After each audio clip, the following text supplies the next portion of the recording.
Hi friends, नमस्कार, good morning. आज बघा मी नाश्त्याला काय बनवलं होतं. रात्री बनवलं होतं आम्ही भाजीसोबत खायला पांढरा भात. तर त्यालाच मी फोडणी द्यायचं ठरवलं, कारण की हे आमच्या घरामध्ये सगळ्यांना आवडतं. हिच्या पप्पाची आज नाईट शिफ्ट होती, पण त्यांना देखील कंपनीमध्ये जायचं होतं मेडिकल करण्यासाठी. तर त्यांना पण नाश्ता द्यायचा होता, म्हणून मी लगेच तो पांढरा भात फोडणीसाठी घेतला. त्यासाठी घेतला मी कांदा, टोमॅटो, कोथिंबीर, लसूण कापून घेतला आणि मिरची, आणि त्याच्यामध्ये जे आपले रेग्युलर मसाले पडतात ते मसाले. तर इथे मी सर्वप्रथम त्याला फोडणी दिली. तेल टाकलं, तेलामध्ये मोहरी, कांदा टाकलं. कांदा फ्राय झाल्यानंतर लगेच मी त्याच्यामध्ये पुढे मिरची, लसूण आणि टोमॅटोसुद्धा टाकून घेतलं.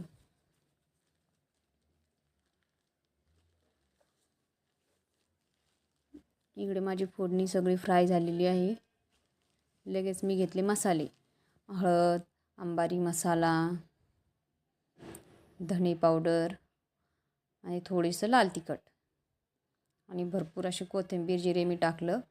लगेच त्यामध्ये मी भात टाकून घेतला. त्याला चांगलं व्यवस्थित फ्राय होऊ दिलं. फ्राय झाल्यानंतर लगेच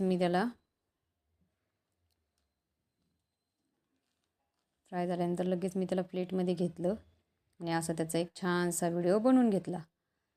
तर तुमच्याकडे याला काय म्हणतात आणि तुम्हाला या आवडतं का, मला कमेंटमध्ये नक्की सांगा. माझं नवीन यूट्यूब चॅनल आहे आणि नवीन इंस्टाग्राम ID, त्यामुळे लाईक करा, फॉलो करा, सबस्क्राईब पण करा. धन्यवाद.